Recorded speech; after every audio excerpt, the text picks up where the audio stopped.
Meus irmãos, a paz do Senhor Jesus. Amém. Quem tem Bíblia, abra comigo no Evangelho de Jesus Cristo, conforme escreveu Mateus. Mateus, capítulo de número 14. Mateus, capítulo de número 14, a partir do versículo de número 22. Enquanto os irmãos procuram, eu quero felicitar aos pais pelo dia intitulado como Dia dos Pais. Eu não tive oportunidade de abraçar meu pai hoje, mas eu deixei uma mensagem. Nós se falamos praticamente o dia todo. Que Deus esteja abençoando a vida de todos os nossos irmãos. Amém? Eu vou ler o texto sagrado, depois você pode sentar e a gente estende mais algum comentário. Diz assim o texto sagrado: E logo ordenou Jesus que os seus discípulos entrassem no barco e fossem adiante para outra banda, ou para o outro lado, enquanto despedia a multidão.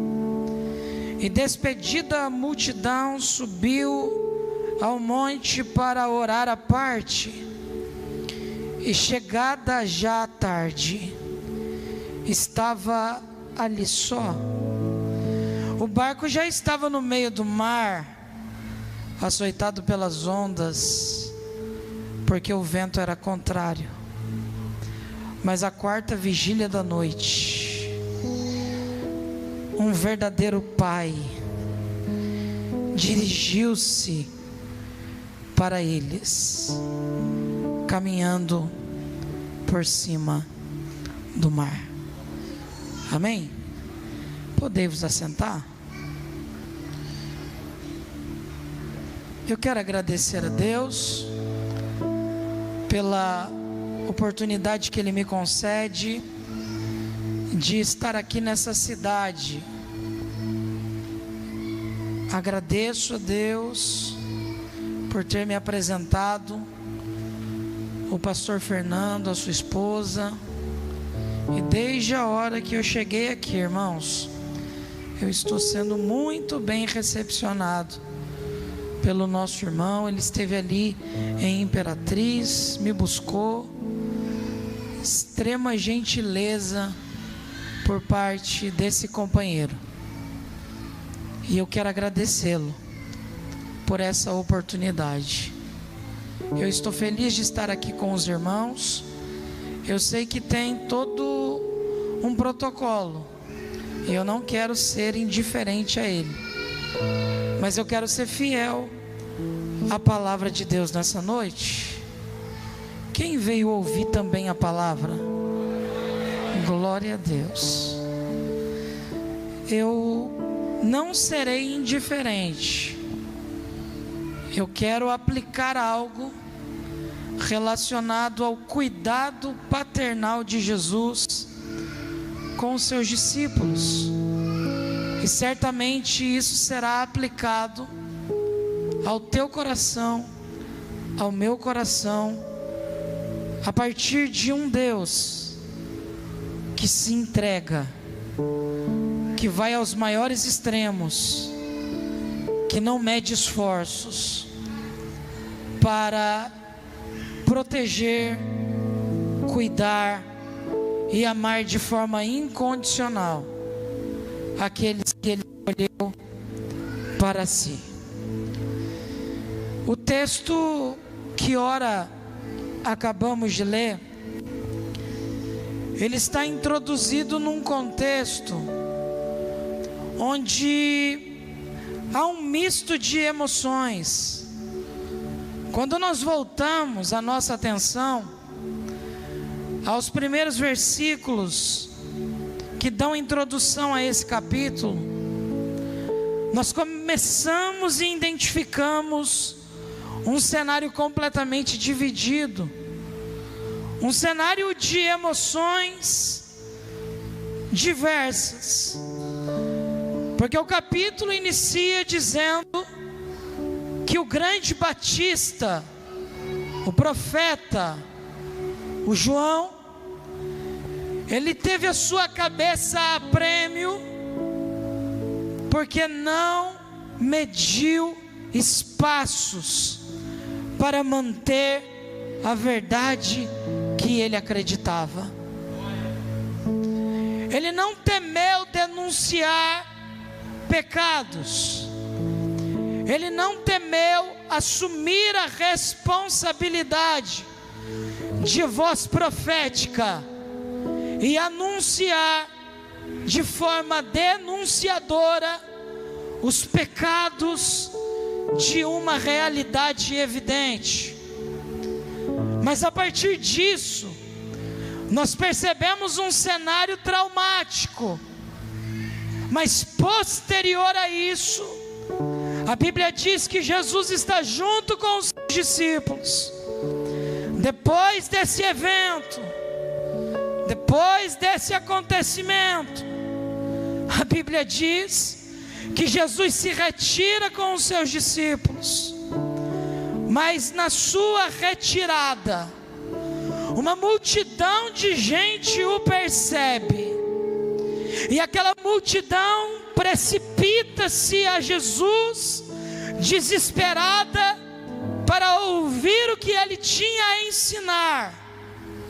E a Bíblia diz que, saindo Jesus do barco, ele teve compaixão daquela multidão, porque ela estava errante e desorientada, como ovelha que não tem pastor.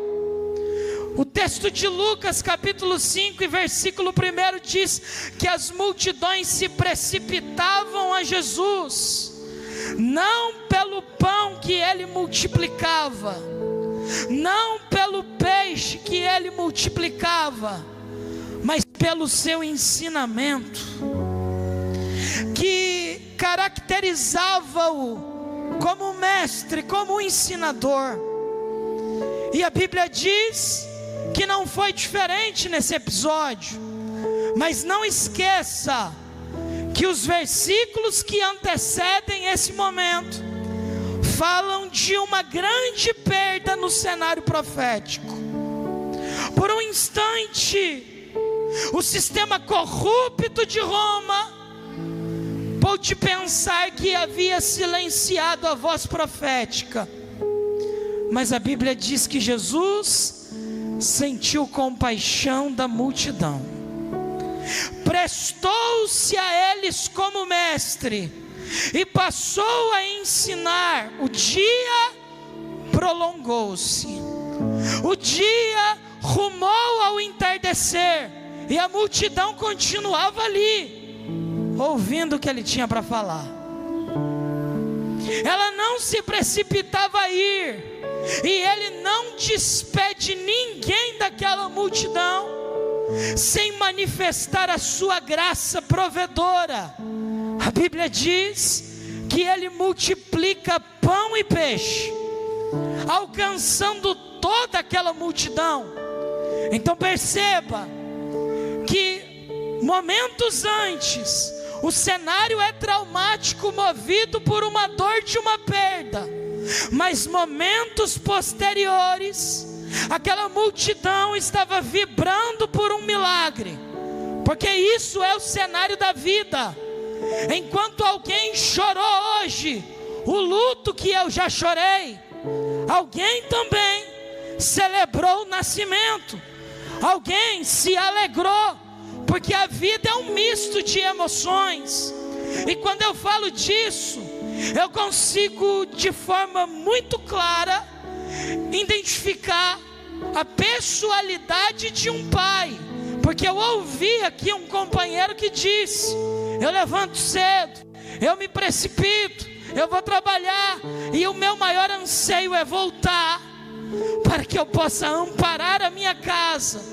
Tudo isso está movido no cenário da vida, nas indas e vindas. Enquanto muitos estão celebrando, alguém chorou hoje, alguém não teve a mesma motivação que você teve para celebrar.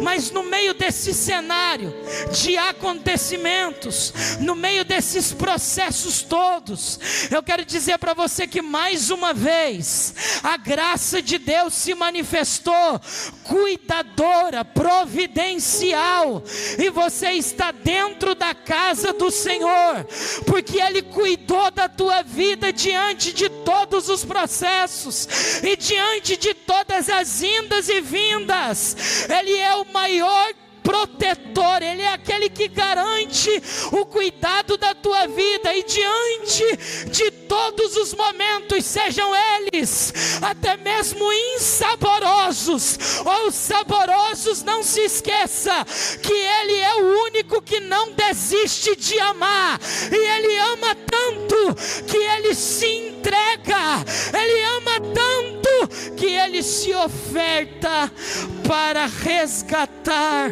única e exclusivamente a vida de um filho. O exemplo de um pai é muito pontuado nas Escrituras. Só que diante de todo esse cenário, eu vou ser fiel ao tempo. Descansa, mas empresta sua atenção para mim. Jesus, Ele precisa dar continuidade nos seus caminhos, mas a evidência de um cenário marcado por um dissabor ainda não havia sido esquecida, e Jesus se retira para estar somente com os seus discípulos, porque o momento que caracteriza a multiplicação de pães e peixes, o propósito pontuado por Marcos, escrevendo esse mesmo texto, é Jesus indo para se retirar, para descansar. Mas o descanso de Jesus é interrompido pela necessidade de uma multidão. O descanso de Jesus é interrompido pela expressão de dor e de ausência de misericórdia de gente que estava sem a referência pastoral. Então ele se aponta como foco referencial para que aquela multidão olhasse única e exclusivamente para ele. Porque não esqueça de uma coisa: toda referência pastoral na Bíblia Sagrada primeiramente inicia-se a partir de Ezequiel 34. Porque Ezequiel 34 diz claramente que o rei tinha responsabilidade pastoral. Rei não tinha só a função política, mas ele tinha a responsabilidade da instrução e do direcionamento espiritual. Quando a Bíblia diz que Jesus olha para a multidão, sente compaixão porque eles estão errantes e desorientados como ovelhas sem pastor, é porque quando nós voltamos a nossa atenção aos versículos que antecedem, nós descobrimos onde está o problema. Aquela multidão tinha por pastor real a família herodiana, e quem tem Herodes como pastor realmente está desorientado. Quem tem Herodes como pastor realmente está desassociado de um pastoreio. Quando Jesus olha para aquela realidade, ele se lembra, mesmo que ele nunca se esquece, é a linguagem comunicativa. Jesus está diante de uma realidade que nos pontua uma reflexão. O problema é que quem está cuidando pastoralmente, paternamente, instrutivamente daquela multidão, é uma família que tem por prazer matar, é uma família que não suporta a autoridade profética, mas que bandeja a cabeça daqueles que se levantam profeticamente. É uma família que não tem prazer de instrução, mas de morte. Então naquele momento Jesus se apresenta dizendo: olhe para mim, porque eu sou o único nessa multidão toda que tem um olhar de misericórdia, um olhar de direcionamento, um olhar de instrução, um olhar que convoca as verdades do reino de Deus. E Jesus passa a ensinar, o dia se estende, e Jesus dá uma ordem aos discípulos, eu aplico e a gente encerra e você vai entender o que Deus quer falar. Jesus olha para os discípulos e diz para eles: vão para o outro lado, porque Jesus é o único que pode mudar as direções da nossa vida. Não existe outro que possa de forma sentenciadora dizer: vá para lá, e você seja capaz de dizer: eu vou ficar. Não tem como. Quando ele diz vai mudar o lado, se prepare que vai mudar o lado. Quando ele diz que você vai, é porque você vai. Quando ele diz que você vai ficar, é porque você vai ficar.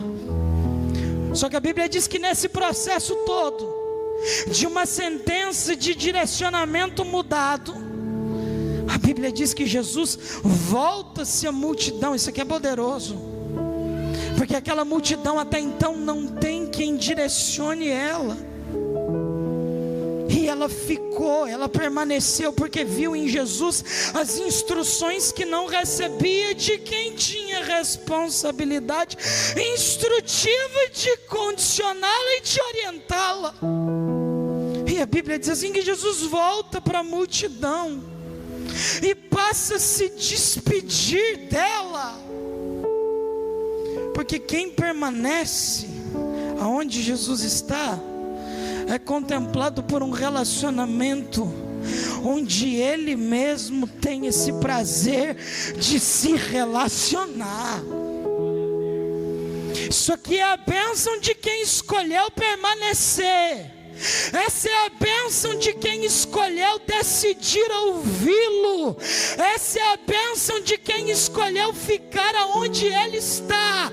Porque quem decide ficar onde Jesus está tem o direito, o privilégio de desfrutar a bênção de se relacionar diretamente com Jesus. A Bíblia diz que Jesus vai até a multidão, se despede, mas há um ponto que chama a atenção. Os discípulos já iniciaram a travessia, os discípulos já estão mar adentro, e Jesus não faz a direção de entrar num barco e acompanhá-los. Jesus vai subir no alto do monte, e o texto diz que Ele sobe para orar. Oh, glória ao nome do Senhor. A Bíblia diz que Jesus não vai no barco, Jesus sobe no monte para orar. E isso beirava próximo às 6 horas da tarde. Inicia-se a noite do judeu. Ela é dividida em 4 momentos: 6 às 9, 9 à meia-noite, meia-noite às 3, 3 às 6.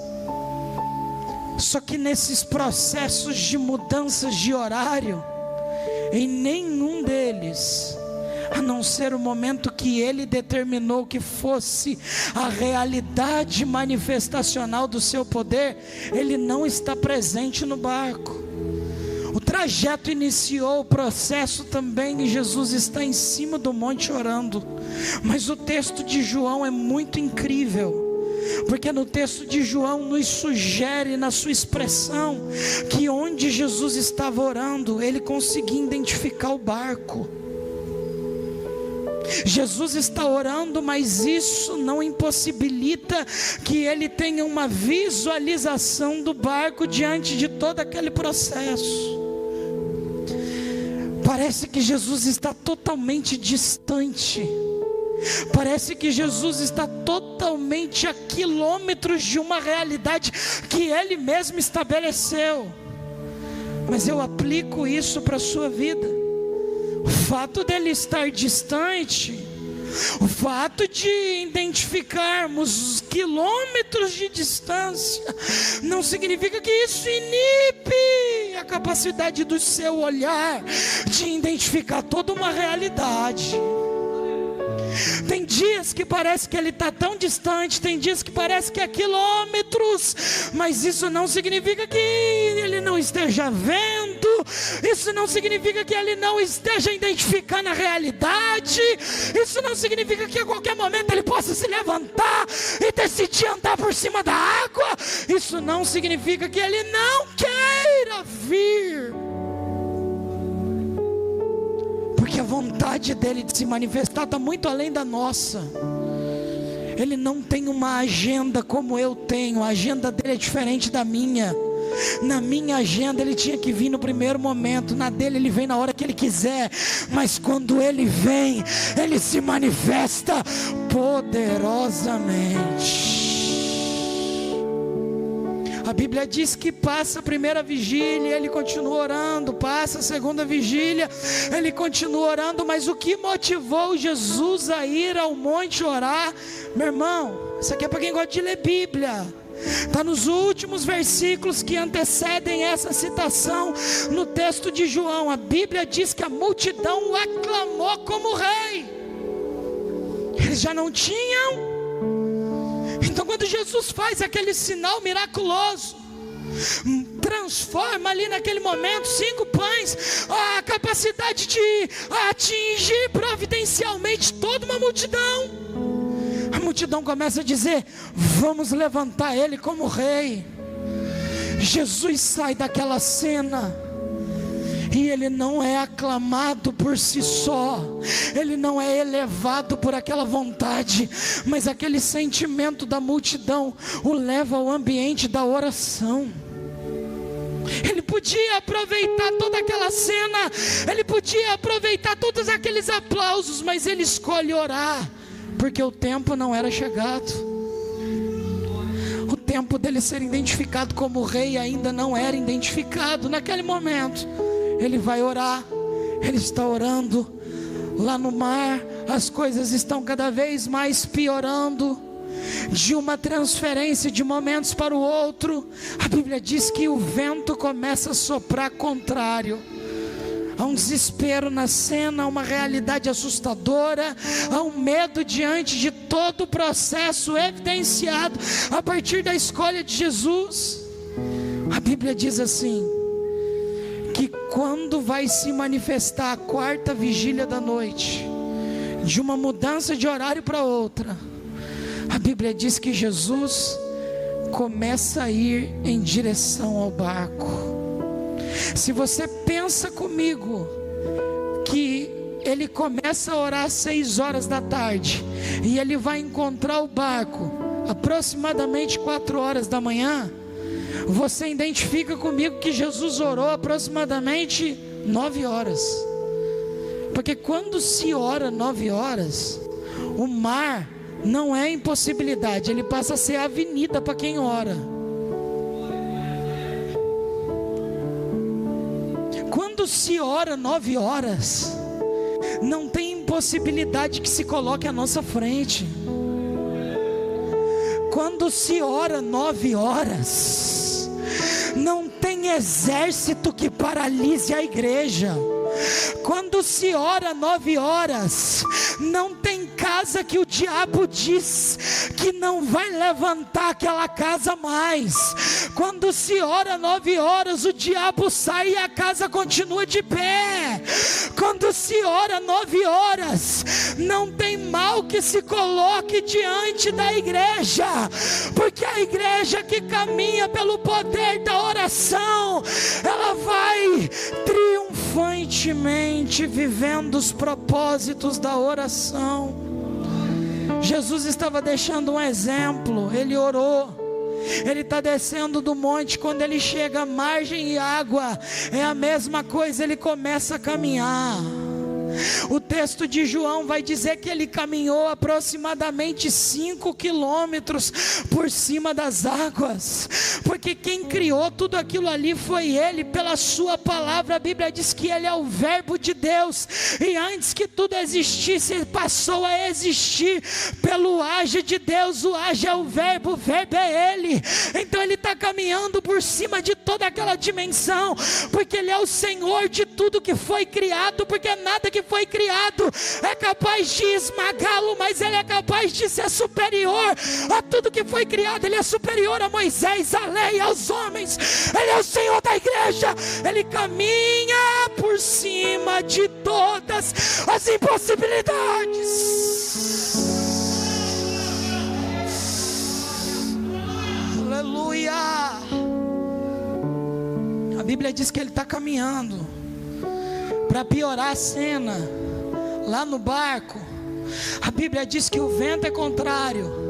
Nas madrugadas de tempestade, de vento, existia uma crença judaica que dizia que os navegadores que morreram engolidos pelas águas, eles se manifestavam de forma fantasmagórica. Para piorar a cena, os discípulos estão com medo. A pergunta é uma só: cadê ele? Cadê ele? Cadê ele? Ele nos colocou nesse cenário, ele nos abandonou, mas aqui vai revelar a paternidade de Jesus. Agora vai ser manifesto que ele, muito além de um grande mestre, também é pai.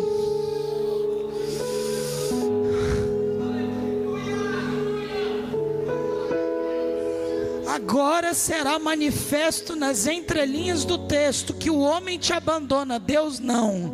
Agora o texto nos sugere de forma gloriosa que pode ter pai que coloca no mundo e não cria, mas Jesus, ele é o único que não abandona. O texto vai dizer que ele vem caminhando. A pergunta é: cadê ele? Cadê ele? Quantas vezes você tem orado: Deus, mas cadê o Senhor? Deus, mas cadê o seu poder nessa realidade?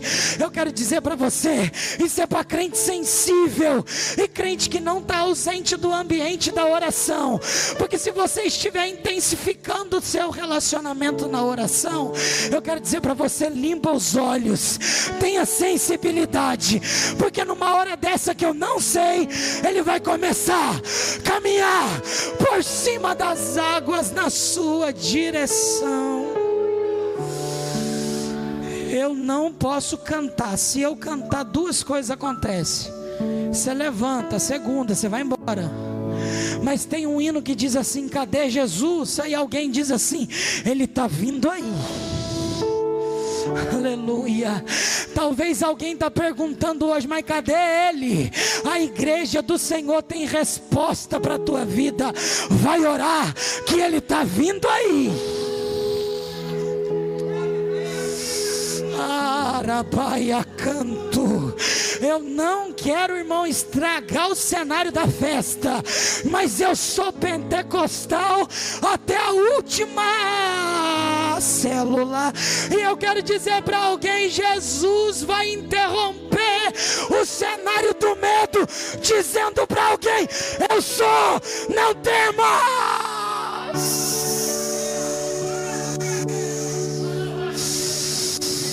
Araio de Camandarébia, eu tenho uma palavra de Deus para tua casa. Jesus está chegando lá. Jesus está chegando lá. A Bíblia diz que lá no barco a pergunta é essa: cadê ele? Para piorar as coisas, alguém está dizendo: tem um fantasma em cima das ondas. Ah, Deus. Você percebe que tempo de casa não significa nada. Você percebe que ter nome de discípulo não significa nada, irmão Carlos? Você percebe que ter carteira de discípulo não significa nada? Você percebe que ser caracterizado pelo nome de discípulo não significa que você está preparado para vê-lo? Por quê? Porque no momento do desespero, até esse glória a Deus que você dá é fantasmagórico. Até esse aleluia que você dá é fantasmagórico.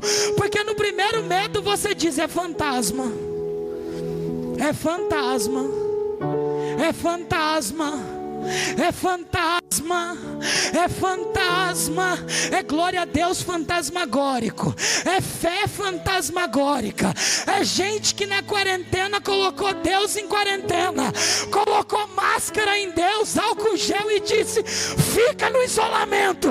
Agora o crente que enfrenta a tempestade está soprando e ele está dizendo: daqui a pouco ele chega, daqui a pouco ele chega, daqui a pouco ele chega.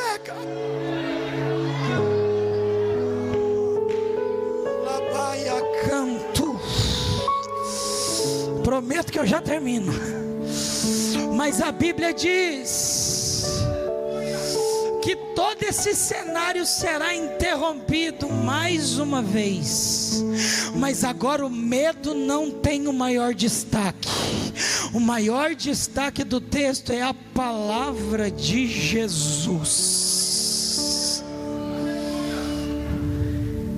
Quando o medo é manifestado no texto, a Bíblia diz que lá do meio das ondas,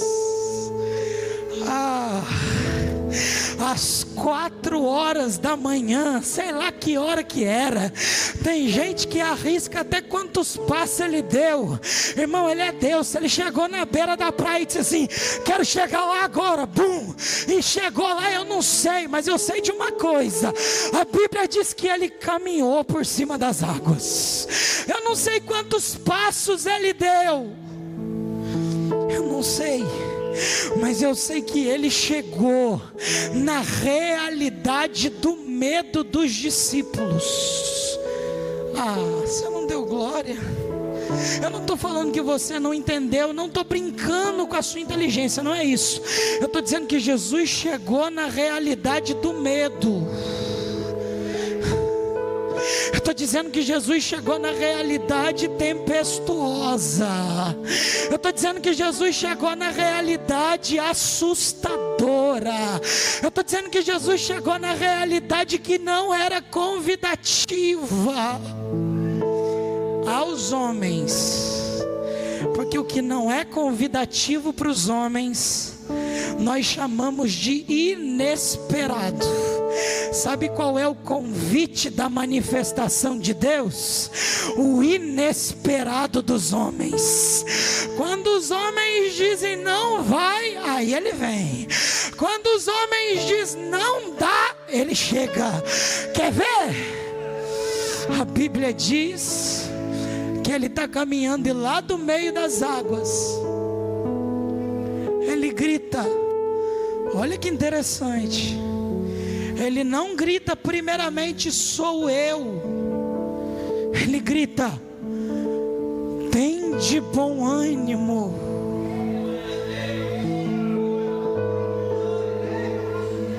Sabe o que é bom ânimo diante de uma realidade tempestuosa, adversa? É alguém dizendo para você: não para. Ele disse que é ir para o outro lado, então não para. Quando alguém diante do medo diz assim, tem de bom ânimo, ele está dizendo, continua. Irmão, é só Jesus que dá continuidade diante da tempestade. Mas ainda assim, companheiro, tem gente dentro do barco que não reconheceu a voz. Meu Deus, é sério, outro dia eu falo sobre isso. Aí logo em seguida Jesus diz assim, não temais. Alguém diz que na Bíblia tem 365 vezes a palavra não temas. Você já contou? Também não. Mas se tem, amém. Ele diz: não temais. Ele está dizendo: continua sem medo.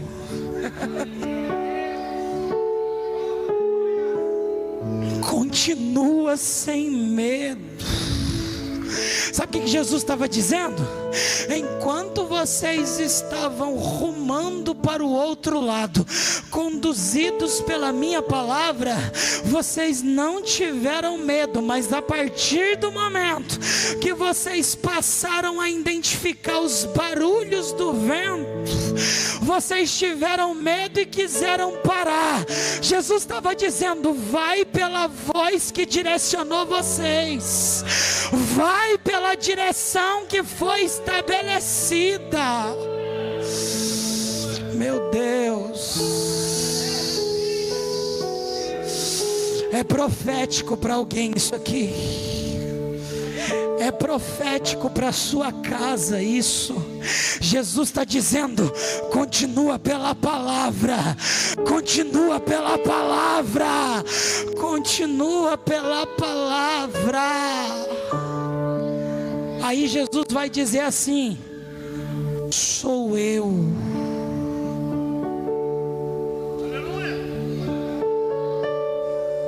A expressão sou eu, tanto no hebraico quanto no grego, ela identifica, ela caracteriza uma essência. Quando Jesus diz sou eu, os discípulos passam a se recordar dos dias que ele disse: eu sou o bom pastor, eu sou o caminho, a verdade e a vida, eu sou a água, eu sou o pão. Aí os discípulos se lembraram da voz. É ele chegou. Ele chegou. Quando Jesus chega, o medo é interrompido. Encerro agora. O Pedro, sempre o Pedro, o que oscila entre as confissões mais belas e tropeça nas próprias palavras. O Pedro que diz: a quem iremos nós? É o mesmo Pedro que diz: eu não te conheço.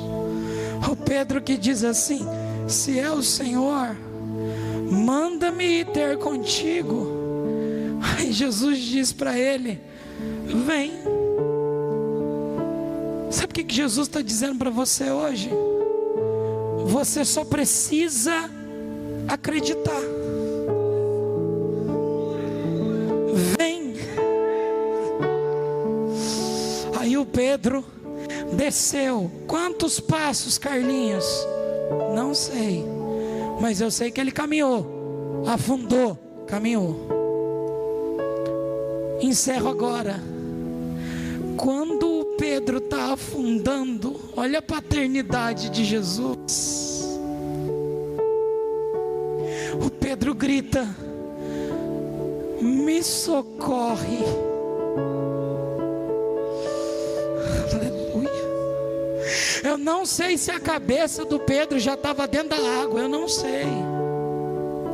Mas eu sei de uma coisa: Pedro viu naquele dia o que ele nunca imaginou que era capaz de ver. Por trás das ondas, por trás do vento, a mão de Jesus atravessando todo aquele cenário e dizendo para ele: se sem a minha presença você não consegue continuar, comigo a gente vai voltar para dentro do barco. Segurou, continuou caminhando.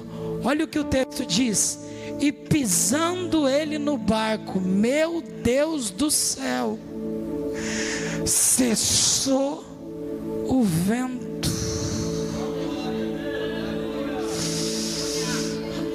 Só a irmã aqui que entendeu. Quando Jesus pisou no barco, Acabou o medo. Sabe o que vai terminar o medo da tua vida? Reforça a presença de Deus em você. A ausência da presença de Deus, medo. Presença de Deus, vento encerrado. Ausência da presença de Deus, vento. Presença de Deus, medo interrompido. Eu tenho uma palavra de Deus para a tua vida. A pandemia gerou medo.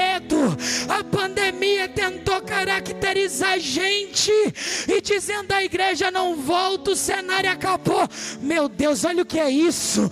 A igreja está cheia de gente, e de gente viva, porque Jesus pisou no barco e o vento cessou.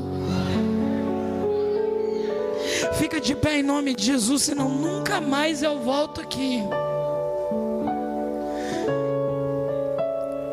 Eu posso dizer para você que Jesus chegou no medo da minha vida.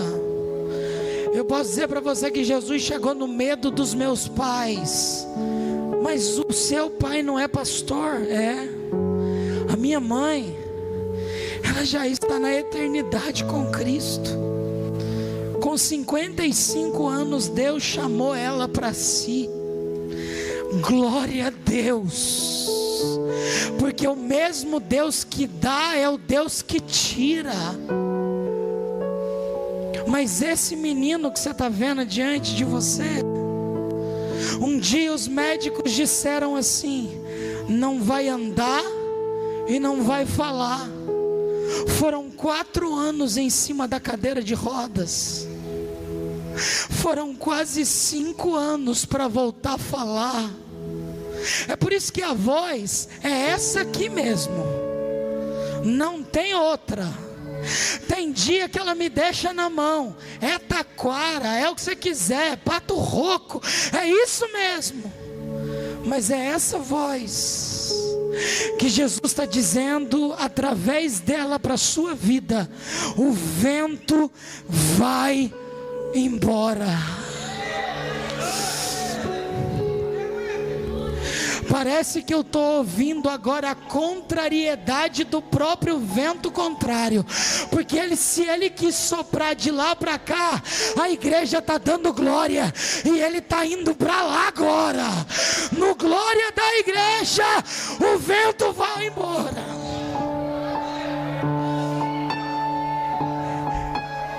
Eu tive um processo, comprometeu toda a minha musculatura. Uma criança normal, esse corpinho atlético que você está vendo, em menos de 2 meses, eu estava em cima de uma cama de hospital. Eu não preciso inventar testemunho para emocionar ninguém. Os médicos disseram para o meu pai: não levanta mais, não sai dessa situação. Eu tive um processo chamado dermatomiosite crônica. Todo o meu corpo definhou, todo o meu corpo se comprometeu. Mas eu estou de pé aqui hoje nessa cidade para dizer para você que o Deus da última palavra, Ele é vivo dentro dessa igreja. E eu já senti a presença dEle aqui. Eu sei que você não pode abraçar, eu sei que você não pode nem tocar, mas você pode levantar sua mão para cima agora. Você pode. Eu não pedi para você dar glória, eu não pedi para você mostrar a língua, eu não pedi para você voltar para o lado, eu não pedi para você fazer nada. Eu só estou pedindo para você generosamente, levante as 2 mãos para cima e diga junto comigo: Jesus, Tu és o único que pode fazer o vento ir embora. Tu és o único que pode vencer o medo. Tu és o único que chega quando todos já foram. Tu és o único que tem a última palavra. Se você crê nesse Deus, diga 3 vezes: glória a Deus, glória a Deus, glória a Deus. Recebe essa palavra nessa noite. O vento vai passar e o teu Pai terminará contigo todo esse processo, porque Ele é o nosso Pai. Que Deus abençoe a sua vida, em nome de Jesus. Um minuto. Deus me deu o privilégio de escrever esse livro aqui, ó. Pregação cristocêntrica. Cristo no centro de tudo. Esse livro foi prefaciado pelo pastor Elias Torralbo. Ele é recomendado no perfil pessoal do pastor Eliseu Rodrigues. Eu só tenho 30 livros ali, irmãos. Como que a gente vai fazer? Você vai me dar R$30 e eu te dou um livro, e esse livro vai abençoar a sua vida. Cadê os irmãos que gostam de pregar aqui? Tem alguém que gosta de pregar? Você precisa ler esse livro. Deus te abençoe em nome de Jesus. Glória a Deus. Quantos receberam uma poderosa palavra de Deus? Que palavra poderosa. Nós somos grandemente edificados nessa noite. Que Deus continue abençoando o amigo pastor Carlos Emael. Presta aqui seu livro, pastor Carlos. O meu já chegou pelo